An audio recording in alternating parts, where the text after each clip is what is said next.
called her worthless in a language he thought she would never understand, and he said it 3 feet away from her desk, in front of 6 men who laughed on command. And the only mistake Khalil Rahal made that morning was assuming that silence meant ignorance. Elena Duarte did not look up from the shipping manifest in her hands. She did not blink. She did not let the muscles in her jaw so much as twitch.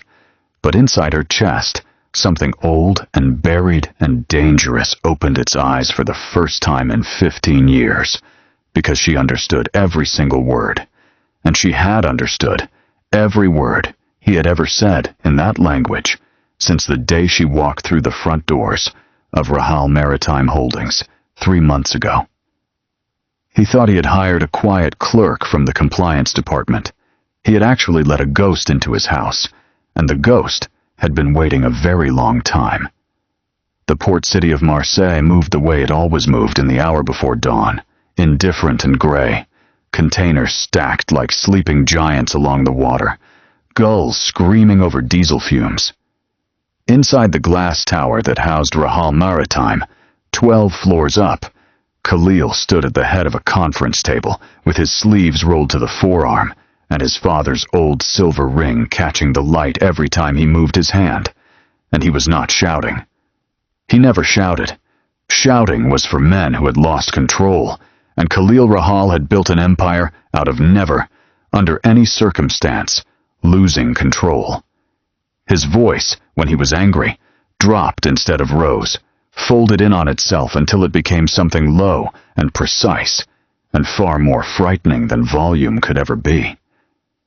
That morning he was angry because a shipment worth 11 million euros had vanished somewhere between Algeciras and Genoa, and the men responsible for tracking it stood around that table sweating through their shirts while he spoke to them in Arabic, fast and clipped, because Arabic was the language he used when he wanted his oldest lieutenants to understand exactly how close they were to disappearing themselves. And in the corner, unnoticed, invisible, exactly the way she had trained herself to be invisible, Elena kept her eyes on a stack of customs forms and absorbed every threat, every accusation, every name he mentioned that he should never have mentioned in front of an outsider, because as far as Khalil Rahal knew, there was no outsider in that room. There was only furniture that happened to breathe. Before we go any further into what Elena was really doing inside that building, and before Khalil says something in that boardroom that will haunt him for the rest of this story, I want to ask you something, because I think you already know the answer. If a powerful man insulted you to your face, certain you couldn't understand him, and you had the power to let him keep believing that lie for as long as it served you, how long would you wait before you let him find out the truth? Hold that thought, because Elena is about to make that exact choice, over and over, for reasons far darker than anyone in that room could imagine. And if you love stories about power, about obsession, about the kind of woman who smiles while she's quietly taking a man's entire world apart, then this is exactly the channel for you. Hit that like button right now, subscribe to the Mafia Boss Stories, and tell me in the comments what you would do if you were sitting in Elena's chair, hearing every word he thought you couldn't understand. Now, let's go back into that room, because Khalil is about to say the sentence that changes everything. "She's nothing," he said in Arabic, gesturing loosely toward Elena without even looking at her, the way a man gestures at a chair he's about to move out of his way. "A filing clerk. Replace her if the audit flags her file again. I don't have time for people who exist to shuffle paper."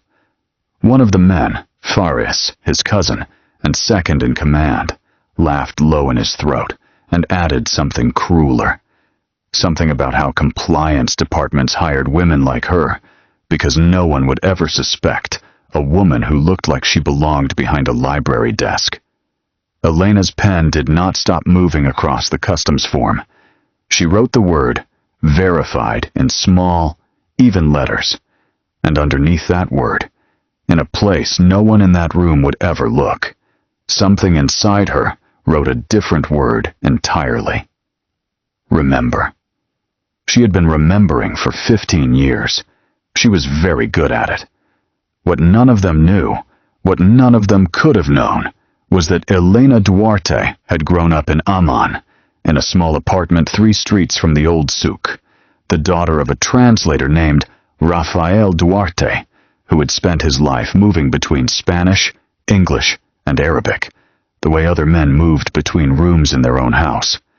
Her father had worked for shipping companies, for oil contractors, for anyone who needed a careful man who understood, not just words, but the silences between them, the things men said when they thought no one who mattered was listening.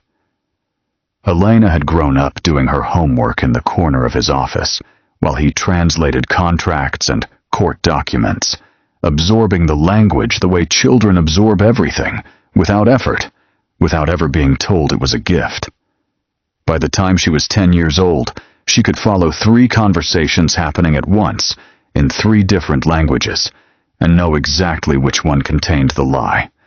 Her father used to say that people show you who they really are in the language they think you don't speak. He was the gentlest man she had ever known, and he was murdered when she was 12 years old, in a car that went off a coastal road outside Amman late one night after he came home shaking, having translated something he wasn't supposed to see. A shipping ledger full of names and numbers that didn't belong in a legitimate cargo manifest. The police called it an accident. Elena had spent every year since then knowing it was not. She did not come to Marseille by accident either. It had taken her 4 years, 3 false names on old freelance translation jobs, 1 very expensive forensic accounting course paid for with money she should have spent on rent, and a carefully engineered resume that made her look exactly like what Rahal Maritime's compliance department was desperate for after a failed audit. A quiet, unremarkable Spanish-speaking clerk who wouldn't ask questions. She had studied Khalil Rahal for 2 years before she ever applied for that job. She knew his shipping routes better than some of his own captains.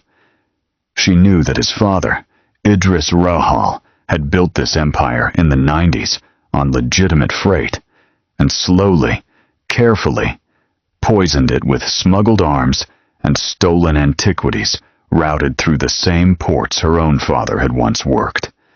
She knew that somewhere inside Rahal Maritime's records was the ledger her father had died translating, or something enough like it to finally prove what had happened to him. What she had not expected, what she had never once accounted for in 4 years of careful planning, was that the son who inherited that empire would be nothing like the monster she had built in her imagination. She had expected a man exactly like his father. She had not expected a man who stood at the head of a table full of frightened lieutenants and looked, for 1 unguarded second after he insulted her, faintly ashamed of himself. It happened 3 weeks later, on a night when the office had emptied out except for the cleaning crew and the hum of the elevator shafts, and Elena stayed behind under the pretense of reconciling a shipment log that didn't need reconciling, because she had learned, in her first month, exactly which nights Khalil worked alone in his office, with the door open and the city lights turned to gold beneath him. She had learned this the way she learned everything, quietly, patiently, the way you learn the habits of a man you intend to outlast. That night, she was not there to watch him. She was there because she had finally found, buried 3 folders deep in an archive no one had opened in 6 years, a shipping manifest from an Amman-based freight partner, dated the same month her father died, and her hands were shaking so badly she had to put the folder down twice before she could make herself keep reading. She did not hear him come up behind her. She smelled him first, cedar and salt, and something faintly metallic that she would later learn was gun oil, and by the time she turned around, he was already standing close enough that she had to tilt her head back to meet his eyes. And his eyes were doing something they had never done in 3 months of her working there. They were actually looking at her. "You work late," he said, in English this time, his voice quiet in a way she hadn't heard in the boardroom. "Every Thursday. I checked the badge logs. "Compliance doesn't sleep," she said, and closed the folder with a calm she did not feel, sliding it beneath a stack of invoices with a motion so smooth it looked accidental. He didn't move for a long moment, studying her the way a man studies a door he suspects is locked from the other side. And then he said something in Arabic under his breath, so quiet she almost believed it was meant only for himself. 3 words that translated roughly to, "Who are you, really?" And Elena felt the floor tilt beneath her, because for one terrible second, she nearly answered him. She caught herself. She let her face stay exactly as blank and pleasant as it had been for 3 months, and she watched something flicker behind his eyes. Disappointment, maybe, or suspicion, or the particular frustration of a man used to reading every room he walked into, and suddenly finding one room that refused to be read. "Good night, Mr. Rahal," she said, and gathered her things with hands that did not shake, until she was safely inside the elevator, alone, watching her own reflection in the polished steel doors. A woman who had just stood 3 feet from the son of the man who killed her father and said nothing at all. In the days that followed, the boardroom became a different kind of battlefield for Elena, quieter than the archive room, but no less dangerous. Khalil started speaking Arabic less freely in meetings, choosing his words with a caution that hadn't existed before, and at first she told herself it meant nothing, that powerful men grew careful for 100 reasons that had nothing to do with her. But she noticed the way his eyes moved to her face a half-second before he spoke, as if checking for a reaction he wasn't sure he wanted to find. And she noticed Ferris noticing it too, filing it away behind a pleasant, patient smile that never once reached his eyes. She had spent 15 years reading the silences between words, and the silence growing between Khalil and his cousin now had the particular shape of a man being quietly, carefully measured for a coffin. She wanted to warn him. She told herself every single night that warning him would mean revealing herself, and revealing herself would mean abandoning 15 years of patient work the moment it was closest to bearing fruit. She told herself this so often that some nights she almost believed it was the only reason she stayed silent, rather than the truth, which was that she had started to dread the thought of watching Khalil's expression change from curiosity to contempt once he understood exactly how long she had been lying to his face. There was a night, 2 weeks before the archive room confession, when Khalil cornered her in the parking structure beneath the building, his voice low and edged with something that wasn't quite anger and wasn't quite pleading. "Every report on you is clean," he said. "Too clean. I've had men disappear from this city for owing me 20 euros, Elena, and I can't find a single loose thread on you anywhere, and that should terrify me, and instead, I keep finding reasons to walk past your desk." She had told him that night that some people were simply careful, and he had studied her for a long moment beneath the flickering garage light before saying, quietly, that he used to believe careful and hiding were different things, and lately he wasn't sure anymore. She had gone home that night and sat on the floor of her small apartment with her father's old photograph in her hands, and for the first time in 15 years, she had allowed herself to wonder whether the truth might cost her something she wasn't prepared to lose. That should have been the end of it, a near miss, a lesson learned, a reason to be more careful. Instead, it became the beginning of something neither of them had a name for yet. Khalil found reasons to walk past her desk that had nothing to do with shipping manifests. He started asking her opinion in meetings where her opinion had never once been requested, watching her answer with a kind of pointed patience, as if he were testing the depth of water before deciding whether to step in further.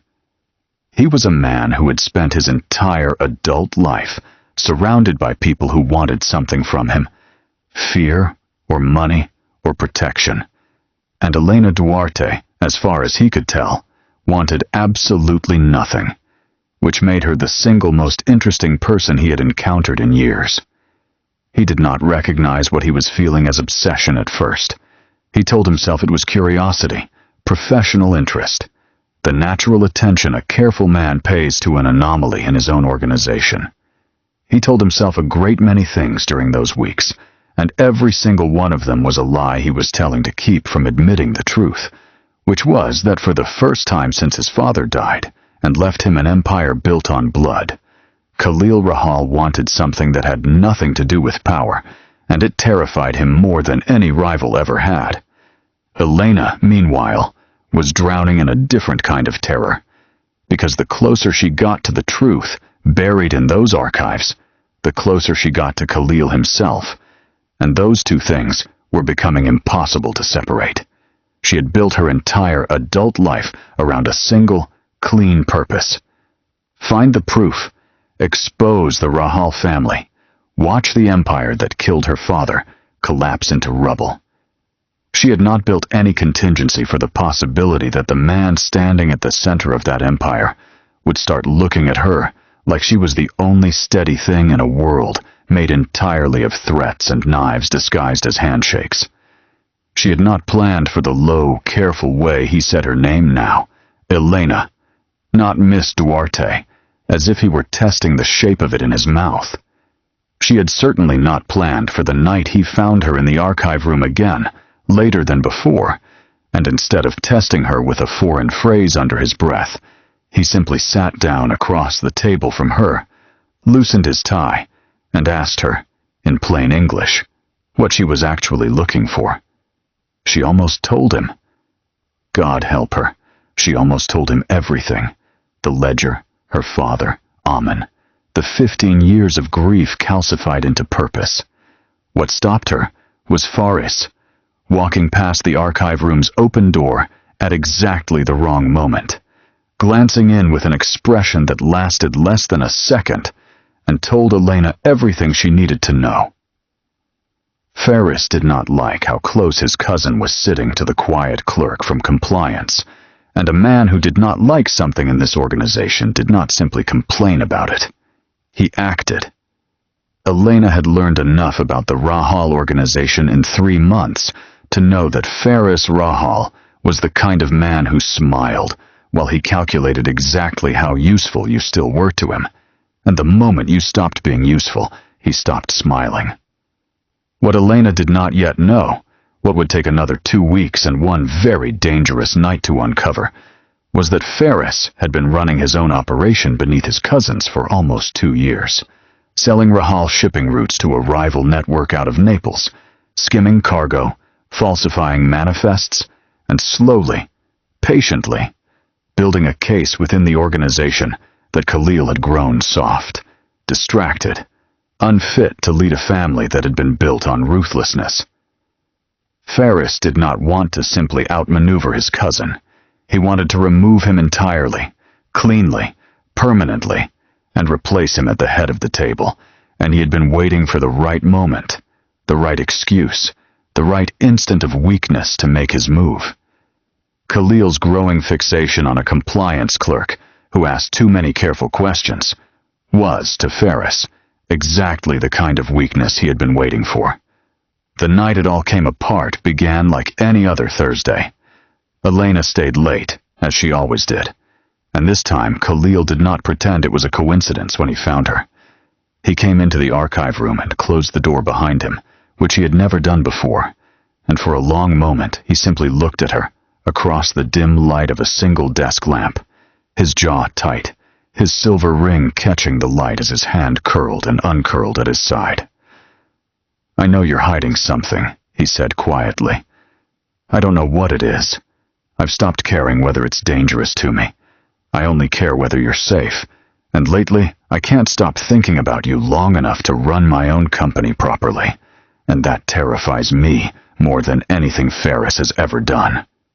It was the most honest thing anyone in that building had said to her in 3 months, and it broke something loose in Elena's chest that she had spent 15 years keeping perfectly, carefully sealed. She told him. Not everything, not yet, but enough. She told him her father's name. She told him he had translated a ledger for a shipping partner in Amman, and died in a car that went off a coastal road 3 weeks later. She watched the color drain out of Khalil's face as the pieces assembled themselves behind his eyes, watched him understand, with the particular horror of a man realizing the ground beneath his entire life was never as solid as he believed, that his father's organization was very likely responsible for the death of the man whose daughter he had spent the last month falling in love with. He did not deny it. He did not defend his father. He sat down heavily in the chair across from her and said, in a voice stripped of every ounce of the cold authority she had watched him wield in that boardroom, that he needed to see the ledger, all of it, tonight. Because if his father had done what she believed, he intended to make it right, whatever that cost him. They found it together at 2 a.m, buried inside a shell company's archived freight records, a ledger listing shipments that had never existed alongside cargo manifests that concealed exactly what Elena's father had died discovering. Stolen antiquities and unregistered arms routed through legitimate Rahal freight lines, authorized under the elder Rahal's signature, and one line, buried near the bottom of a page dated the week before her father's death, a payment logged simply as consultant. Silence fee, Amman office. Elena stared at that line for a long time without speaking, and when she finally looked up at Khalil, she found him already watching her, his expression stripped down to something raw and unguarded that she had never once expected to see on the face of a man his men called the coldest boss on the coast. They did not have time to sit with the weight of that discovery, because Ferris chose that exact night to make his move. He had been waiting for Khalil to be distracted, isolated, and predictable, and a man alone in an archive room at 2 a.m. with a woman he had clearly lost all professional distance with was as predictable as Ferris could have hoped for. Elena heard them coming before Khalil did, heard low voices in the corridor speaking rapid Arabic, heard Ferris giving instructions to 2 men Elena recognized as recent hires from the docks, men who had no business being in the executive offices after midnight, and heard, with a cold drop of understanding in her stomach, Farais say the words tonight, quietly, permanently, make it look like the shipment problem finally caught up with him. She grabbed Khalil's wrist before he could stand. Before he could reach for the gun she now realized he always kept holstered beneath his jacket, and in a voice barely above a whisper, in flawless, unhesitating Arabic, the first words she had ever let him hear her speak, in the language he had insulted her in on her very first month in that building. She told him exactly what was coming through that door, and how many seconds they had to prepare for it. Khalil went very still. For one suspended heartbeat, the shock of hearing her speak his language fluently, of understanding in a single instant that she had heard every insult, every threat, every private confession he had ever made in that language, believing himself unheard, warred visibly across his face with the far more immediate terror of the men closing in on the archive room door. There was no time for him to ask the 1,000 questions suddenly crowding behind his eyes. There was only time to trust her, completely, instantly, in a way he had trusted almost no one since his father died. And he did. He killed the desk lamp.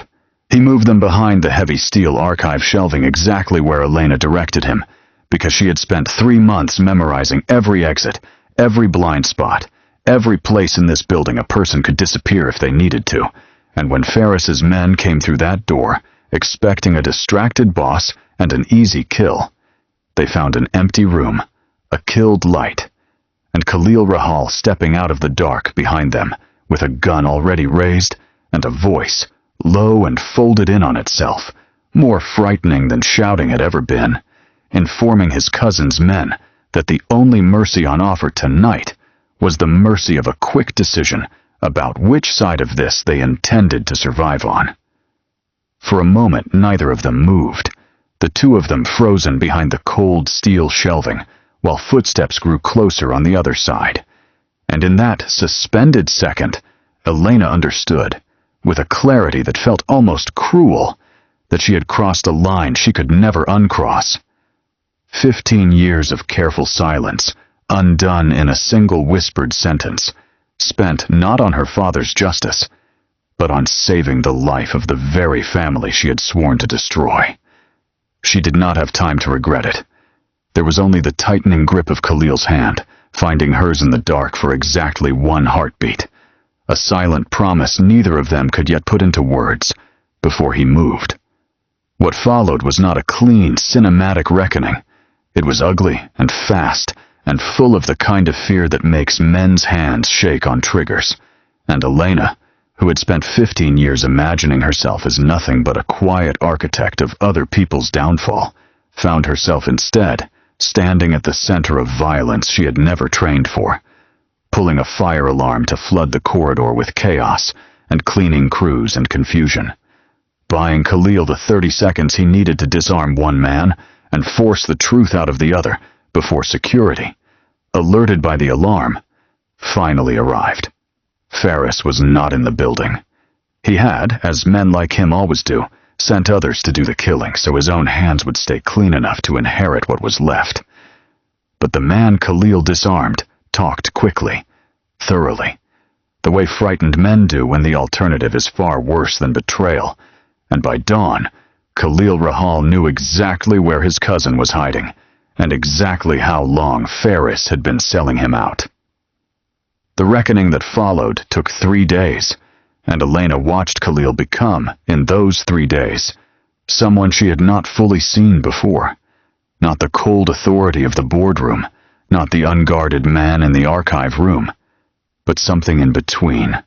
A man dismantling a betrayal with surgical patience instead of blind rage, because he had learned, in the space of one terrifying night, that the woman beside him valued precision over vengeance, and he wanted, desperately, to be a man worthy of standing beside that kind of precision. He did not simply eliminate Ferris. He exposed him, methodically, to every captain and lieutenant loyal to the Rahal name, laid out every stolen shipment and falsified manifest, until Ferris's own men turned from him one by one, until the cousin who had wanted to inherit an empire through murder found himself with no empire left to inherit at all. Only the certainty of men he had betrayed, closing in from every direction he had once assumed, was safe. And the ledger, the one that named her father, the one that proved exactly what the elder Rahal's organization had done 15 years earlier, Khalil did not hide it, did not bury it the way his father would have. He handed it to Elena himself in the quiet office where this had all started, and told her that whatever she chose to do with it, expose the company publicly, hand it to authorities, burn every remaining piece of his father's legacy to the ground. He would not stop her, because she had earned the truth a long time before she ever earned his heart. And both of those things, he said quietly, belonged to her, now, completely, without condition. She did not burn his empire down. She chose instead something harder and slower and far more permanent, a reckoning built into the company itself rather than its destruction. New leadership structures, new oversight, a foundation established in her father's name that funded exactly the kind of translators and quiet, overlooked workers who had once been treated as furniture in rooms full of powerful men. Khalil signed every document without hesitation. He had spent his whole life believing that power meant never bending, and Elena Duarte had taught him, in the space of a few impossible months, that the strongest thing a powerful man could ever do was hand his power to someone who had every reason to hate him and trust her completely to use it well. Months later, on a night with the same gold city light spilling across the same office floor, Khalil found her exactly where he always found her, working later than she needed to, and this time, when he said her name, it carried none of the careful testing weight it once had, only certainty. He asked her, in Arabic this time, deliberately, watching her face for the reaction he had learned to treasure, whether she intended to keep pretending She couldn't understand him.